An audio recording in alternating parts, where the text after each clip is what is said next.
Boubacar Ba, juriste. Je voudrais saluer cette présentation de mon ami André.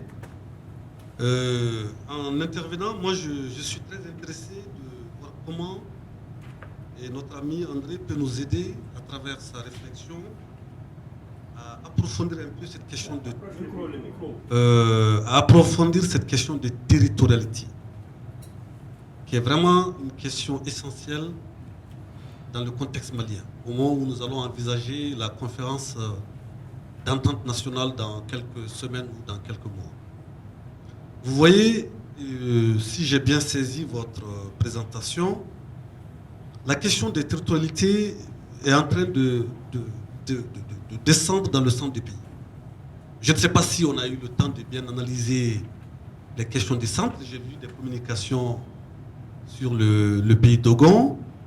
Mais pour être complet, je demande à ce que la conférence aussi voit la question de la DINA. Elle permettra aux participants de mieux comprendre ce qui se passe dans la région de Mopti. Si vous ne le faites pas, vous aurez tronqué en tout cas une partie de la question qui va être essentielle pour cette dynamique. Donc je l'ai dit pourquoi, parce que ce qui se passe dans le Sénat aujourd'hui, où il y a 14 personnes qui ont été assassinées, qui sont liées à la famille des Diko. 14 personnes, imaginez-vous, depuis 2 ans. Des chefs de village, des notabilités. Et ce qui se passe au centre, dans la zone de Sosobé-Salselbe, et ce qui se passe aussi dans la zone de Kareri, et actuellement, dans la zone de ce qui s'est passé dans ces 2 jours, dans le cercle de Kemassina, si on analyse la question de la DINA, ça nous permettra de mieux comprendre. Donc ce que je vais dire à notre ami André, il a parlé des territorialités par rapport aux mosquées. Ça m'a fait frémir tout de suite. Comment des territorialités peuvent être posées au niveau des mosquées, alors que nous sommes dans un État laïque? Pourriez-vous nous éclaircir un peu mieux, cher ami? Deuxièmement, la question des relations de pouvoir entre l'armée locale et le pouvoir malien. Et cette question reste toujours aussi à éclaircir. Il me semble que les responsables de l'armée locale et puis tout ce qui l'entoure n'ont jamais pu survivre sans l'État central. Alors qu'aujourd'hui, il y a un effritement de cet État, il y a plusieurs entités. Si on essaie d'élargir les 2 entités essentielles, d'un côté la CMA, de l'autre côté la plateforme, comment allons-nous concilier cette territorialité? Et je termine en disant que l'autre jour, lorsque M. Christophe Boisbouvier est venu ici pour son livre, Hollande l'Africain, je l'ai vu en apartheid, je lui ai dit, mais M. Boisbouvier, c'est intéressant ce que vous avez écrit. Mais nous aussi, nous allons écrire. Nous allons écrire pourquoi on raconte beaucoup de choses aujourd'hui sur ces questions de dynamique. C'est en relation avec le sujet. Hein. Nous allons écrire pourquoi? Parce que si on se tait, on va tellement raconter des choses sur nous que nous n'aurons même pas le temps d'ouvrir nos yeux pour regarder. Alors que nous avons des maîtrises, nous avons la capacité, nous avons l'oralité, nous avons les manuscrits. Donc j'ai dit même à M. Boisbouvier qu'au niveau de la France, je termine mon propos ici, je vois la vision de 2 France. La France d'André Bourgeot, je ne fais pas des éloges, qui est celle de la mesure, qui critique, mais avec objectivité. Et celle de Pierre Boilet, qui est celle de la démesure. Parce que Pierre Boilet nous a amené sur un terrain aujourd'hui qui nous complique la tâche. Parce que cette question de l'Azawad, vous avez vu, ça a démarré de l'Adra des Ephoras jusqu'au Delta central. Elle se ramène aujourd'hui dans la ville de Kidal. Parce que ceux qui la défendent aujourd'hui ne peuvent même pas sortir de Kidal. Donc, je vois, voilà un peu quelques points de questions, de contributions que je souhaite que notre ami puisse nous élucider. Je vous remercie. Oui, monsieur Sissé, oui.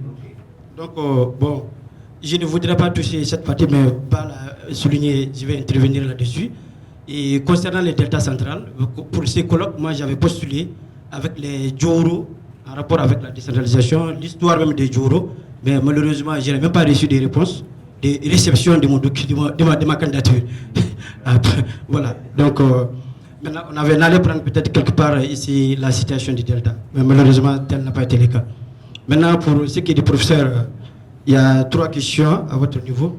Maintenant, vous avez parlé, bon, ça n'a pas échappé, il a parlé de l'intervention franco-britannique en Libye. Je me rappelle bien, Barack Obama, il n'y a pas très longtemps, a donné une très longue interview et il dit que le moment où la France, avec Nicolas Sarkozy, vantait, comment dirais-je, le fait que les avions français, les Mirage et les Rafale planaient au-dessus de Tripoli, l'armée américaine avait déjà détruit toutes les bases aériennes et de défense de la Libye. Donc je pense que c'est bien sûr de dire l'intervention américaine, voire peut-être de l'OTAN dès le départ. Sinon, peut-être la France et l'Angleterre, c'est surtout médiatique au départ, d'après l'interview donnée par Barack Obama. Maintenant, concernant les Keltamachek, bon, il y a une confusion, peut-être le professeur Yatra aussi va nous aider à comprendre. Nous, on nous dit, bon, Keltamachek, on avait même fait à l'université un cours qui s'appelle Air culturel Keltamachek, et on nous parlait des Tamashek dans l'air ensemble. Et si aujourd'hui on nous dit Keltamachek, c'est seulement les Bella, bon, je suis vraiment confus, quoi. Bon, j'ai oublié quand même de me présenter. Bon, c'est Modibo Gali Sissé. Je suis enseignant à la faculté des sciences humaines et des sciences de l'éducation. Ici, je représente IRPAD, un bureau de recherche. Je suis anthropologue. Et maintenant, pour ce qui est de la dernière partie, c'est la partie Moujao. Ah, doyen. Ah, je suis d'accord, mais doyen, vous nous avez appelé pour qu'on parle aussi, je pense bien. Voilà. Oui, c'est ma première fois d'intervenir, donc je pense que... Professeur, merci. Ok, j'arrive. Ok.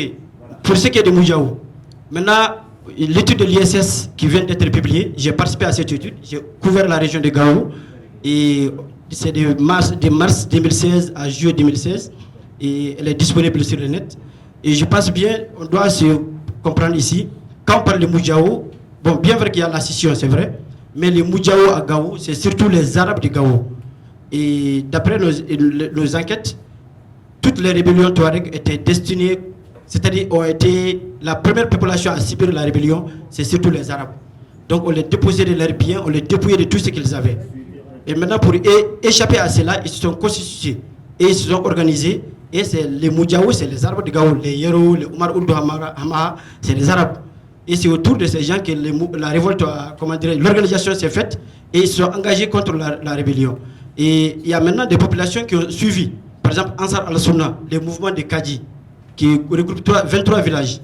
Et c'est le mouvement qui a fourni le plus de combattants au Moudjaou. Donc c'est les Arabes de Gao et quelques sédentaires qui ont rejoint le Moudjaou. Et aujourd'hui, l'ossature même de ce groupe se trouve dans la plateforme. Je ne sais pas si le professeur peut en dire plus. Voilà. Je me retire. Voilà. Ma question, c'est par rapport vraiment à l'Azawad. Comme le conférencier a dit que la Drade des Ifra n'a pas d'histoire, en fait, c'est une création du colon. Et étant donné que la société Tamashek est une société segmentaire, lignagère, je voudrais savoir, l'Azawad, est-ce que d'abord elle a une base, bon, cette appellation a une base matérielle et territoriale, et de quel lignage elle relève? Voilà. Je remercie bien le communicateur. Bon, c'est vrai qu'André Bourgeot, c'est un anthropologue. Moi, je suis un historien. Bon, on verra, mais sur certains points, quand même, nous, les historiens, bon, on ne partage pas certaines appréciations. Parce que quand vous essayez de vous utiliser les termes de territorialité et territorialité multiple, vous faites allusion aux mosquées, aux stades, aux groupes qui ont été envahis par les mouvements narcotrafiquants. Je ne peux pas appeler ça de territorialité parce que ça, c'est... Si vous prenez le cas de l'Occident, en Occident, généralement, ce qui est majoritaire, ce sont les églises. Mais qu'est-ce qui s'est fait au niveau des églises? C'est presque ce qui s'est fait ici dans les mosquées de Bamako. Ça s'est fait également dans les églises occidentales, dans les églises chrétiennes. Ça s'est fait, protestantes. C'est la même chose. Donc on ne peut pas qualifier ces lieux comme étant des lieux, effectivement, de vouloir surplanter, effectivement, un État. Non. Moi, je ne partage pas quand même ce point de vue-là. Je ne partage pas ça du tout. Et les groupes djihadistes aussi qui ont envahi le nord Mali aussi. Ces groupes-là ont trouvé des populations autochtones sur les lieux. Maintenant, c'est d'occuper les lieux, mais ce qui n'a pas malheureusement été fait. Ça n'a pas été fait. Cette occupation n'a pas été effective. Mais ils ont tenté. Bon, appeler ça des territorialités, moi ça me donne un peu de... En tant qu'historien, hein, ça me pose un peu de problème. Voilà, ça c'est le premier aspect. Le deuxième aspect sur lequel j'aimerais parler, ça concerne les EFORAS. Oui, les EFORAS, ça a été une fabrication carrément de l'histoire coloniale française. Parce que quand ils sont venus, d'abord quand les colons français sont venus, pratiquement il n'y a pas eu de résistance au niveau des EFORAS. Les EFORAS ont laissé les Français faire. Et finalement, ils les ont récupérés. Ils ont récupéré l'Aménocal, qui finalement est devenu un auxiliaire de l'administration coloniale. Et jusqu'à présent, donc, ça continue. Cette sympathie-là à l'égard des EFORAS, jusqu'à présent, ça continue à vivre effectivement au niveau de la presse française. Jusqu'à présent, ça continue. Ensuite, l'autre aspect sur lequel, le troisième aspect, c'est la question des Bella. La question des Bella ici, par rapport au Touareg, bon, il y a une question de subordination. Mais quand on dit, par exemple, quelqu'un qui est subordonné, ça veut dire que cette personne est économiquement faible. Ça veut dire que vous la nourrissez à l'époque. Et qu'est-ce que vous en dites alors des Ouaïdrogo, des Koulibaly qu'elle rencontre, ou bien des Traoré qu'elle rencontre au niveau du lac Fagibine? Ils parlent tamashek, ils parlent sonrei, et pourtant, ils ne sont pas subordonnés économiquement à quiconque, ils sont suffisants à eux-mêmes. Donc si les termes de Bella, les Arabes ne veulent pas utiliser ces termes, ils veulent qu'on les appelle les tamashek noirs, il va de soi qu'ils sont indépendants, ils ne sont subordonnés à qui que ce soit, et ils veulent aussi effectivement avoir leurs droits dans la République. Je vous remercie. Merci beaucoup, professeur Bourgeot. Boukari Sangaré. Alors, moi j'ai juste deux points, je ne vais pas être très loin. Tout à l'heure, quand vous parliez des Bella, les termes que vous avez utilisés en français, c'est tamashek, quel tamashek en langue locale. Et El Mouloud pourrait me corriger. Je crois que les bons termes, c'est les éclams. Et tamashek noir au singulier, c'est akli. Tamashek noir au pluriel, c'est les éclams. Vous êtes revenu là-dessus pendant plus de 3 ou 4 fois où vous parliez de quel tamashek. Donc, quel tamashek, c'est les Touaregs, ceux de la langue Touareg. Maintenant, parmi eux, on a les Iforas, on a les Imrad, on a les Idnan, on a aussi les Keltamashek. Donc, je sais que vous connaissez très bien cette société. Peut-être que c'est un lapsus. Alors, vous avez aussi évoqué la question des Daosak. Alors, moi, je veux bien comprendre. Est-ce que vous avez parlé d'un jeune que nous connaissons tous, je vais taire son nom ici, qui était le premier leader, si vous voulez, du mouvement national de l'Azawad. Alors, qui après a vraiment défendu le drapeau du mouvement national de l'Azawad, de la CEMA après la signature de l'accord pour la paix et la réconciliation, se retire de la CEMA, crée les MSA, le mouvement pour le salut de l'Azawad, et aujourd'hui, a plus de 3000 hommes dans la zone de Menaka. Alors, il est Daosak, il s'est autoproclamé chef de la tribu de Daosak et chef du MSA et d'autres titres. Maintenant, quelle est votre analyse de cette situation? Alors que je constate qu'il y a un blocage par rapport à la mise en œuvre de l'accord suite à ces faits. Lui, aujourd'hui, il n'est pas de la CEMA, il n'est pas de la plateforme. De la plateforme. Bon, ça, je n'ai pas cette information. Mais, voilà. Maintenant, la question, c'est comment gérer cette situation aujourd'hui avec ces mouvements qui se sont retirés des mouvements signataires comme les MSA, les MSGA, qui ne sont pas dans la plateforme, qui ne sont pas dans la CEMA et qui veulent aussi être intégrés dans le processus. Merci. Bien, merci. Je vais dans le même sens que Yatara qui avait parlé des concepts de territoire et territorialité. Vraiment, moi, j'ai des problèmes. Je voudrais être mieux édifié sur ces deux concepts. Ensuite, le premier jour, on avait parlé d'instrumentalisation des chefs de village, des pouvoirs traditionnels, quoi. Ici aussi, la monocale, qui est chef traditionnel, je voudrais savoir entre lui et l'État qui instrumentalise qui. Et je termine par une préoccupation. Monsieur Bourjou, je crois qu'il est spécialiste des questions du Nord. Alors, je voudrais savoir quelle explication donne-t-il à ces rébellions répétitives, parce que c'est toujours, je ne vais pas stigmatiser un groupe, mais c'est toujours les mêmes gens qui posent des problèmes à l'État malien. Je ne comprends pas. Merci. Merci pour la présentation. Je pense que la question des territorialités, c'est une question à interroger encore. Ce n'est pas encore un acquis. C'est-à-dire, je pense qu'il vaut mieux parler pour le moment d'espace de pouvoir et d'espace d'autorité, puisqu'il y a des espaces qui sont des espaces extraterritoriaux. Quand on prend des cas religieux, donc ça déconstruit l'idée de territorialité telle que vous la présentez. Donc je pense qu'il y a des notions terre, terrain, terroir, territoire, territorialité. Ça nécessite vraiment des réflexions plus poussées que ça.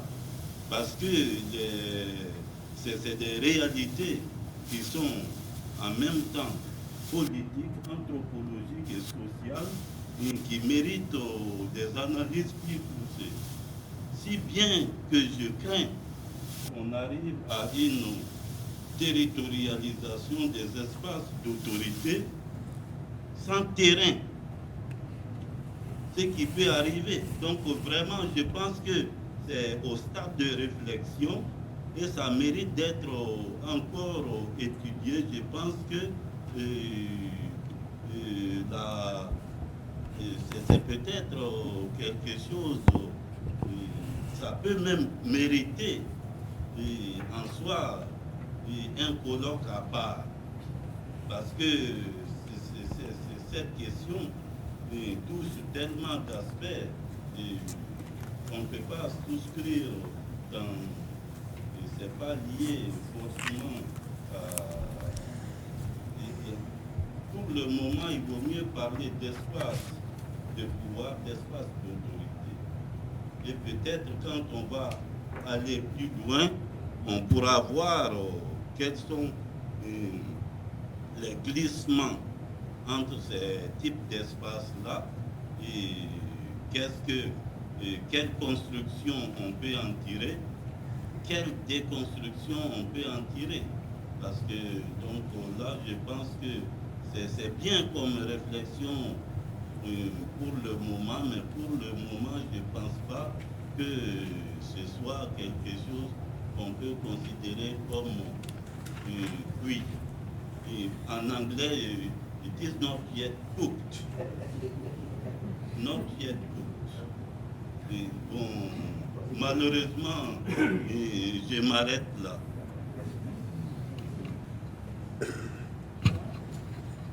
Merci, Monsieur le Président. Je remercie également M. Dolo, M. Bourjou, d'avoir fait l'historique de la crise malienne du Nord. Cependant, je suis inquiet, M. Bourjou. Je suis inquiet de quoi? Selon votre enquête, il ressort dans votre document qu'à l'Assemblée nationale, il y a les députés qui sont de la nation malienne et ceux qui représentent l'Azawad.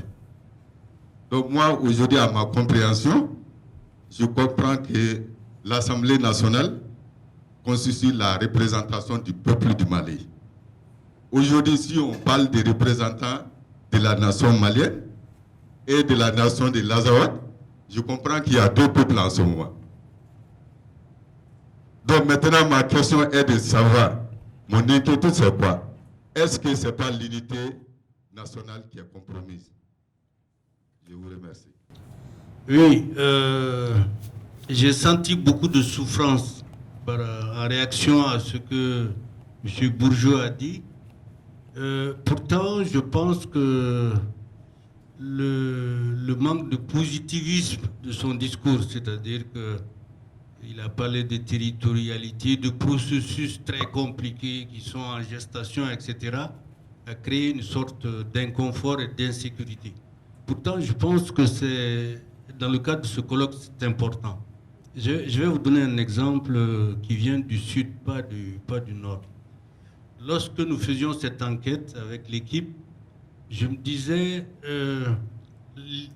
l'énoncé de la problématique de la recherche nous contraint un peu, parce que nous disons relation entre pouvoir traditionnel et conseil de village, entre conseil de village et collectivité territoriale. Ça nous contraignait un peu parce qu'on peut observer qu'au niveau des pouvoirs des chefs de village, il y a beaucoup de choses qui se passent en dehors de ce champ, n'est-ce pas, qu'on a délimité comme ça. Par exemple, les cultes traditionnels dont on parle, dans la plupart des villages du Beledego, on dit non, on ne fait plus rien, on est entré dans l'islam, nos cultes ne sont plus actifs. Mais en réalité, les chefs de village, ils gèrent surtout les cultes traditionnels. Mais comme ce n'était pas dans nos termes de référence, on n'est pas allé de ce côté-là. Ce que je veux dire, c'est que par-delà nos constructions théoriques, il y a un ailleurs important. Il y a beaucoup de choses, des procédures qui se passent que nous ne suivons pas. Parce que nous délimitons un peu théoriquement notre champ d'intervention. Et l'exposé de Bourgeot montre ça. Il y a beaucoup de choses dans la gestation. C'est des sociétés en crise où vraiment il a parlé de délitement. C'est extrêmement important, je pense, pour notre propos. Aussi bien au nord qu'au sud, il y a des délitements et il faut vraiment réfléchir à ça. Et c'est en réfléchissant à ça qu'on va apporter une contribution aux décideurs, n'est-ce pas? Voilà. Donc c'est pour ça vraiment je soutiens l'inconfort théorique et psychologique dans lequel il nous a installés. C'est la réalité du Mali. Et si on veut penser les problèmes, il faut aller dans cette direction-là. Bon, j'ai beaucoup de choses d'autres à dire là. Je m'arrête pour l'instant, j'attends les panels, quoi. Merci. Après l'exposé de M. Bourgeot, je me suis dit, mais nos sociétés africaines aujourd'hui sont en perpétuelle crise et l'insécurité est en train de créer un mouvement. Je voudrais parler des groupes d'autodéfense qui naissent par-ci, par-là. Est-ce que cette dynamique ne va pas être un obstacle à la sécurité nationale que prône la République, avec R majuscule, bien sûr? Merci beaucoup, monsieur. Juste une petite question. Non, j'aurais voulu, un peu comme Bal a fait tout à l'heure par rapport à la DINA, qui a été pendant 2 siècles, n'est-ce pas, le mode de gestion des espaces pastoraux, des espaces d'agriculture dans cette zone-là. J'aurais voulu que vous insistiez un peu sur la dimension foncière de tous ces... Parce que territorialité, comme dit Tcheman, ça renvoie effectivement à terroir, à territoire, etc. Et on a remarqué en Afrique de l'Ouest, particulièrement ces dernières années, que tous les conflits qui parfois même ont un aspect, l'aspect le plus évident, c'est l'aspect politique, mais derrière il y a toujours ces conflits fonciers qui sont là. La dimension foncière est plus importante qu'on ne le dit. Je ne sais pas si vous pouvez nous éclairer un peu par rapport à ça. Merci. Bon, ben, je vais répondre par l'ordre en ordre chronologique, mais en faisant des liens entre la première intervention de mon ami Ba et avec celle de... Excusez-moi, mais je n'ai pas retenu votre nom. Kemanga. Sur les problèmes de territorialité. La notion de territorialité, à la différence des espaces sociaux où c'est 2 termes contradictoires, espace est une notion géographique. Territoire est une notion politique. Donc, ce n'est pas la même chose. Espaces territoriaux, combiner les deux, ne donne pas un éclairage. C'est la raison pour laquelle je n'ai pas utilisé la notion d'espaces territoriaux, d'une part. D'autre part, territorialité renvoie à quelque chose qui est circonscrit, ça veut dire délimité. Je m'excuse, mais les mosquées, c'est délimité. Les stades, c'est délimité, premièrement. Deuxièmement, j'ai pris soin, pour répondre à une autre question, de parler de territorialité institutionnelle reconnue par l'État, à la différence des territorialités imposées. C'est-à-dire que celles des territorialités imposées résultent de pratiques historiques nouvelles. Donc je maintiens ma position. On a affaire à des territorialités institutionnelles qui, en aucun cas, en tout cas c'est pas ce que j'ai dit, renvoient à des critiques de l'État. Pas du tout, j'ai jamais dit ça. J'ai parlé de territorialité en ce qui concerne les mosquées et les stades dans la définition classique, institutionnelle des territorialités. Donc il ne faut pas me faire un procès d'intention là-dessus. Pourquoi ? Parce qu'il y a quelqu'un, je crois que c'est vous, monsieur, qui avez parlé de les territorialités, ça renvoie à l'anthropologie, aux politiques et au social. J'ai pris soin aussi de dire que dans les mosquées et dans les stades, il y a des appels au vote. L'appel au vote renvoie aux politiques et au social. Donc je maintiens mon point de vue que, et ce n'est pas du tout une critique polémique sur dire que les mosquées constituent des territorialités institutionnelles reconnues par l'État. Il n'y a aucun procès d'intention derrière ça. C'est une donnée. Moi, j'accepte la donnée. Et ça renvoie aux trois composantes que vous avez données, anthropologique, politique et sociale. Ce n'est pas un espace, c'est une territorialité, premièrement. Deuxièmement, la notion de territoire se distingue de la notion de territorialité. La notion de terroir renvoie, c'est une conception de sédentaire qui renvoie à un rapport à la terre et donc un rapport à l'exploitation de la terre, premièrement. Deuxièmement, on a affaire sur le nord à des sociétés de pasteurs nomades. Ils n'ont pas du tout la même représentation de qu'est-ce que c'est qu'un territoire. Et ça me paraît quand même quelque chose de fondamental. Je n'ai pas eu le temps de parler de terrain de parcours. Un terrain de parcours, ce n'est pas du tout un territoire. C'est un endroit que l'on s'approprie par la consommation du végétal. Ça n'existe plus. Le terrain de parcours se transforme en territorialité au sens politique du terme. Et le sens politique du terme, ça veut dire que ces nouvelles territorialités sont soumises à de nouvelles autorités, donc à de nouveaux pouvoirs locaux. Et ces nouveaux pouvoirs locaux, ces nouvelles autorités, s'exercent par des leaders armés. C'est la raison pour laquelle je fais référence à ce type de territorialité issue des groupes armés. Donc ce n'est pas du tout la même chose. Je pense qu'il ne faut pas entretenir de confusion là-dessus. Ensuite, j'ai parlé de territoire lignagé. Territoire lignagé, ça veut bien dire ce que ça veut dire. Ça veut dire que c'est des relations de parenté qui définissent un territoire. Et actuellement, c'est exactement ce qui se passe dans un contenu transformateur, parce que c'est plus un territoire lignagé, c'est des territorialités qui renvoient à des lignages. C'est ça aussi les processus de transformation et d'évolution des choses. Donc je crois qu'il ne faut pas rester dans des notions un peu figées. C'est très difficile d'analyser les dynamiques, mais les dynamiques, elles renvoient à des termes, et ces termes-là renvoient à des réalités complètement différentes. C'est la raison pour laquelle, encore une fois, l'espace territoriaux, c'est contradictoire, et ça ne permet pas de décrire et d'analyser les réalités actuelles et les transformations structurelles actuelles. Donc, c'est pour faire les liens entre les trois. La question de la DINA, bon, il a la capacité à me poser des questions un peu difficiles. Moi, je n'appréhenderais pas ce qui se passe dans le Massina comme quelque chose qui relève de la DINA. C'est la raison pour laquelle, lorsqu'on caractérise le mouvement de Amadou Koufa comme étant un front de libération du Massina, je pense que l'expression est un abus de langage qui ne renvoie pas du tout. Front de libération du Massina, c'est une terminologie politique. C'est pas le contenu des prêches de Koufa. Koufa même va très loin. Il dénonce les religieux de Sékou Amadou. Il a profané quand même la tombe aussi de Sékou Amadou. Donc il n'y a pas de relation directe entre les propos de Koufa et puis la volonté de revenir ou à restaurer la DINA. Moi, je ne crois pas du tout ça. C'est largement dépassé. La dernière fois que j'étais ici, j'ai fait traduire 4 cassettes de Koufa.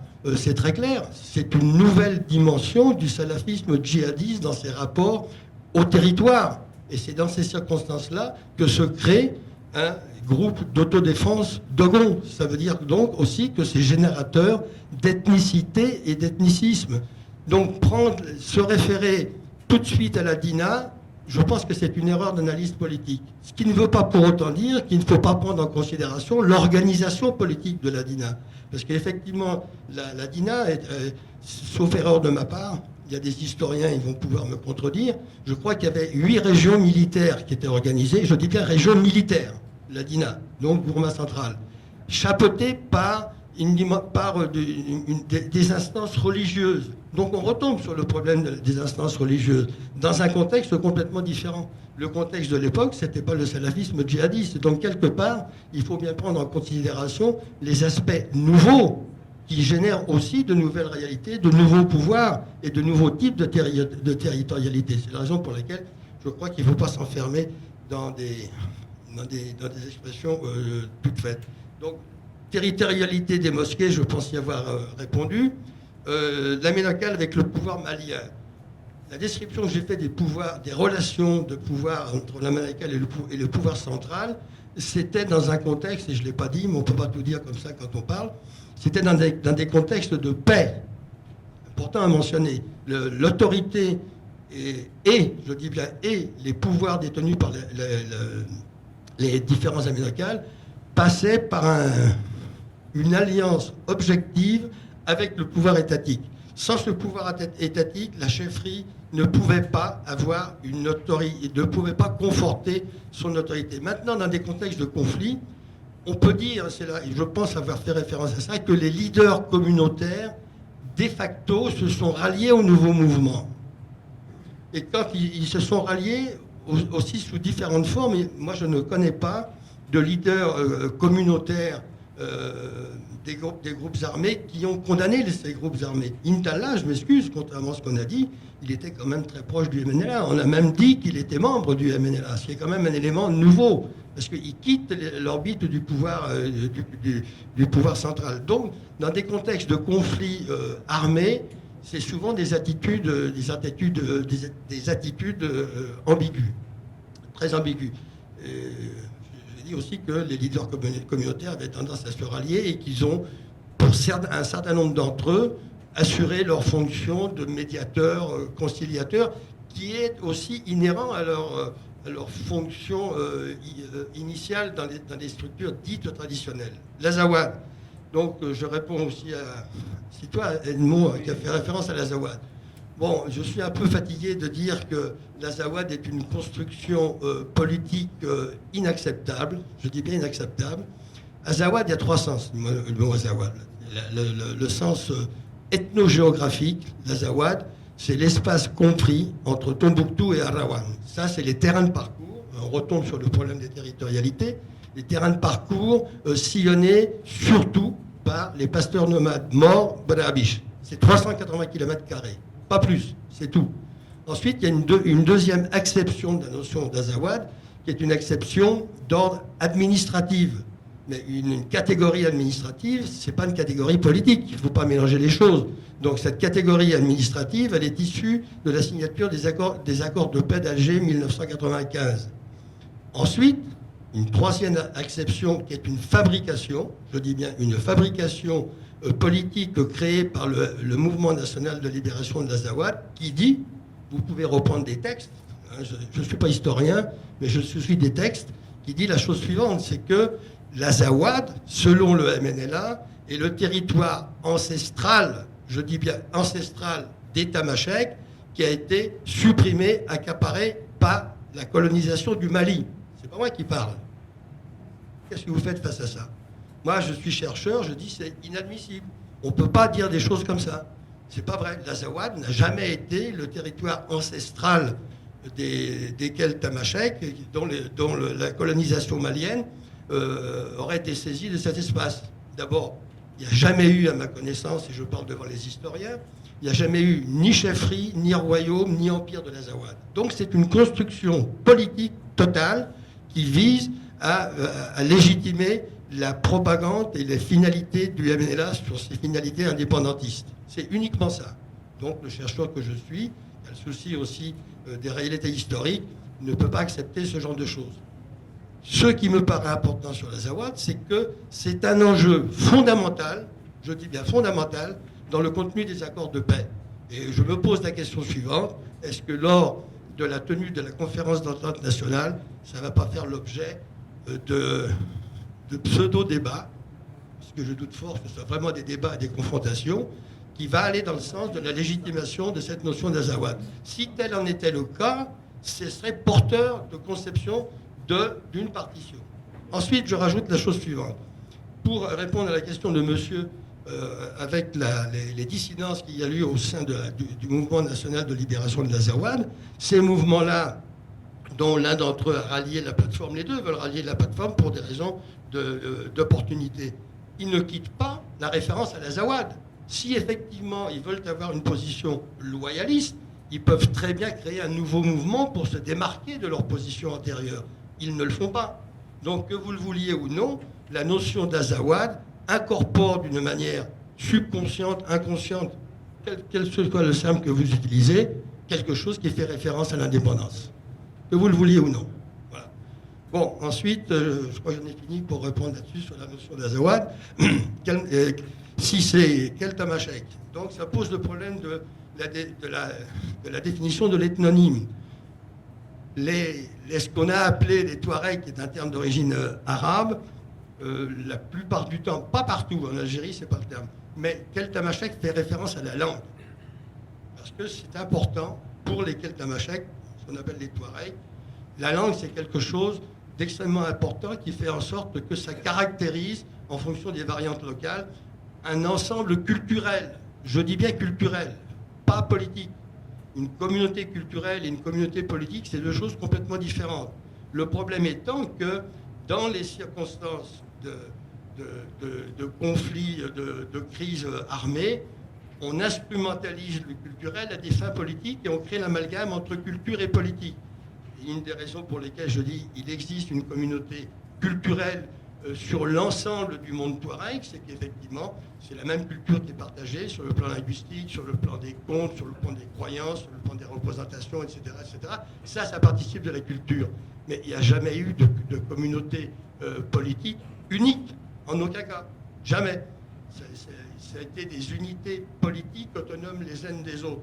On a fait référence l'autre jour à la notion de tobol. Le tobol, ce n'est pas simplement le tambour guerrier, ça incarne une unité politique, symbolisé par le tambour qui quelquefois est utilisé à des fins de regroupement. Mais fondamentalement, ça incarne l'unité politique d'un groupe et non pas sur l'ensemble des groupes. À cet égard, le terme est d'origine arabe, tobol est d'origine arabe. Donc la question que je me suis posée, c'est que est-ce que le terme bambara de tabalé, je crois bien, ne renvoie pas à la même signification, la même symbolique, si vous voulez. Donc les aspects symboliques sont ainsi à prendre en compte. La base matérielle et territoriale de l'Azawad, Edmond, je crois y avoir répondu. Il n'y a aucune base matérielle, aucune base historique et aucune base territoriale. Donc peut-être qu'à l'issue de la conférence d'entente nationale, on va dire aux Iforas, bon, démerde-toi avec l'Azawad, tu veux l'Azawad, là. Mais si l'Azawad était reconnu comme étant un territoire qui caractérise l'ensemble du septentrion, c'est nécessairement porteur d'affrontements guerriers. Jamais les sociétés sédentaires n'accepteront d'appartenir à l'Azawad tel que les tamasheks l'ont défini. Jamais. Les déclarations qui ont été faites récemment par les gens de Gao sont porteurs de ça. Ça veut dire que si l'État ou bien si la conférence d'entente nationale impose ce terme, ils vont prendre des armes. Donc s'ils prennent des armes là-dessus, ça veut dire que les appellations sont de nature politique extrêmement importante et que là-dessus, on ne peut pas faire de concessions. Et ne pas faire de concessions, c'est avoir recours à la dimension historique et montrer comment c'est manipulé politiquement par des groupes. Sinon, ça risque de déboucher sur des situations extrêmement douteuses. Donc, monsieur le professeur Yattara, j'ai répondu sur les territorialités institutionnelles et imposées. C'est quand même deux distinctions qui sont pertinentes et qui ne permettent pas de faire l'amalgame entre les deux. Alors, pour Iforas, oui, vous reprenez ce que j'ai dit, donc il n'y a pas de problème. Bella, je crois que c'est vous qui faisiez référence à la terminologie vernaculaire. Les Bellas, ce sont, dans le sens tamashek du terme, c'est les idophanes, c'est-à-dire les affranchis. Mais affranchis, ça fait référence nécessairement à une ascendance esclave, Iklan et Akli. Et c'est une terminologie dont ils ne veulent pas entendre parler parce qu'ils considèrent que c'est humiliant. Je peux bien comprendre cette manière de vivre les ascendances. Mais c'est la société qui produit ces catégories. Ce n'est pas le chercheur. Donc moi, comment je fais avec ces catégories produites par les sociétés et que je suis obligé, de par des analyses, de détecter, de dire en sorte que oui, on a affaire à un esclavage de type domestique où l'esclave n'a aucune existence sociale, c'est un bien matériel qui circule avec la dot au moment des unions matrimoniales, etc. etc. Ça, c'est une réalité historique. Que font ces gens-là face à cette réalité historique? Ils se réfugient derrière l'appellation Keltamachek noir. Les Keltamachek noirs, selon les catégories endogènes, c'est des affranchis, Boreliten, Idofan et un troisième groupe. Donc, vous voyez, c'est quand même un problème réel entre la blessure des ascendances et puis créer une nouvelle catégorie qui ne correspond pas aux ascendances. Donc, on est confronté à ce genre de choses et ce n'est pas toujours très facile par le chercheur. Moi, j'ai dû discuter avec des amis Bella que je connais très bien et qui me disent si tu utilises Bella, ça veut dire que tu es un raciste. Alors donc moi maintenant je dois me taire, je ne dois plus faire. Ben oui, ça va très loin, ça va très loin. Le poids de l'idéologie va très très loin. À cet égard, sur le rôle de l'idéologie qui est extrêmement important dans l'autonomisation des rapports sociaux qui régissaient la société touareg, ça correspond à une inflation idéologique, ce qui est quelque chose de tout ce qui est de plus banal. Quand les rapports sociaux ne fonctionnent plus, ça ne veut pas dire que l'idéologie disparaît. Loin s'en faut. Au contraire, elle prend de plus en plus d'importance. Et ça se matérialise actuellement dans le fait que la CEMA regroupe essentiellement des Sahariens, je dis bien des Sahariens, qui appartiennent à une couche sociale globale appelée aristocratie guerrière, alors que la plateforme a une diversité sociologique beaucoup plus importante. D'abord parce que dans Dakar, dans Daïso, etc., donc vous avez des sédentaires là-dedans, donc c'est des populations saharo-sahéliennes qui sont quand même très particulières par rapport aux populations spécifiquement sahariennes.